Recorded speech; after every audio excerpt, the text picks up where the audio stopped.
còn nhóm pe tầm đấy cho chật chim tàu đài đi nhóm trong hồ lôi ban trời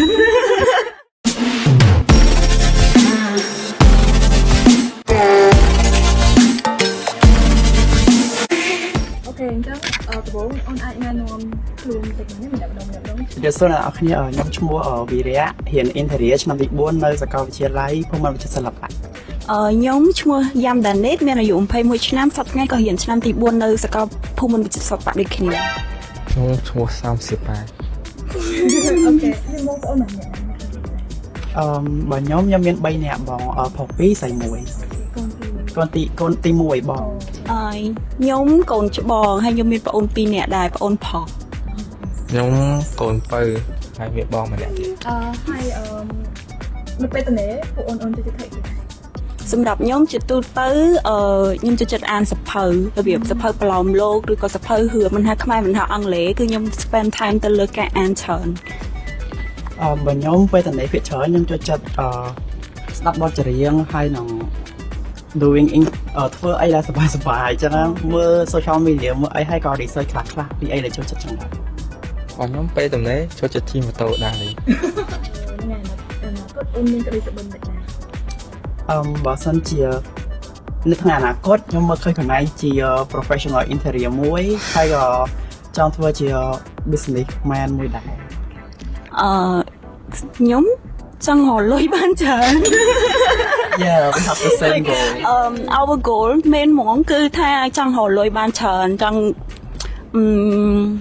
ខ្ញុំអត់នឹកស្មានថាខ្ញុំថ្ងៃអនាគតទៅខ្ញុំអាចក្លាយជា professional interior designer ដោយសារអត់ប្រកាសទេថាថ្ងៃហ្នឹងយើងរៀនហើយអនាគតទៅយើងនឹងអាចក្លាយជាថ្ងៃជាអីគេ professional ដែលយើងរៀនជំនាញខាងហ្នឹងអញ្ចឹងយើងអាចថាថ្ងៃអនាគតយើងមើលអត់ឃើញ so maybe បើសិនជាខ្ញុំអត់ខ្លាចជា interior designer ឬក៏អីទេខ្ញុំចង់បើកជាហាងកាហ្វេឬក៏ជា book store លក់សភៅដោយសារហ្នឹងវាក៏ជាចំណង់ចំណូលចិត្តសម្រាប់ខ្ញុំចេះអត់ទេអត់ទេបើនិយាយពីប្រទេសកម្ពុជាអ្វីដែលអូនចូលចិត្តខ្លាំងជាងគេនៅក្នុងប្រទេសយើង our people ចំណុចដែលខ្ញុំដាក់ឃើញមុនគេហ្នឹងគឺប្រជាជនខ្មែរគឺគាត់រស់រាយហើយឧទាហរណ៍យើងទៅណាអញ្ចឹងយើងអត់ស្គាល់ផ្លូវឬក៏យើងអីចឹងយើងសួរគាត់ទៅគឺគាត់ឆ្លើយមកទាំងស្នាមញញឹមឲ្យយើងហ្មងដែលអត់ឲ្យយើងខ្លាចចិត្តណាហើយគាត់រស់រាយខ្លាំងយើងត្រូវការតឹងពាក់អីចឹងគឺគាត់ happy to have ហើយមួយទៀតនៅស្រុកខ្មែរយើងមានកន្លែងដើរច្រើនហើយមាន like ទេសភាពស្អាតមានច្រើនហើយសូម្បីតែខ្ញុំឥឡូវនេះ21ឆ្នាំក៏ខ្ញុំអត់ដើរអស់ដែរខ្ញុំក៏ដូចគ្នាដែរខ្ញុំគិតដូចគាត់ដែរដោយសារ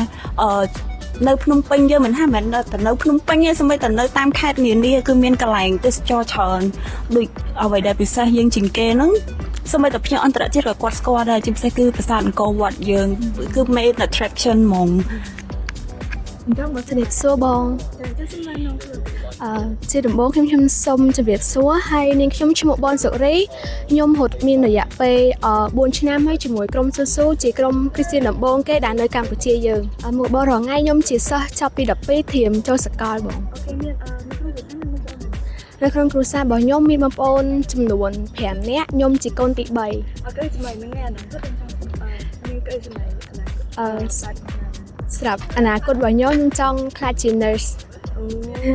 សង្ឃឹមថាប្រទេសកម្ពុជានឹងក្លាយជាប្រទេសបែបម៉េចដែរនៅក្នុងសម្រាប់ខ្ញុំផ្ទាល់កំណត់ខ្ញុំផ្ទាល់ណាខ្ញុំសង្ឃឹមថានៅពេលអនាគតប្រទេសកម្ពុជាយើងនឹងរីកចម្រើនកាន់តែខ្លាំង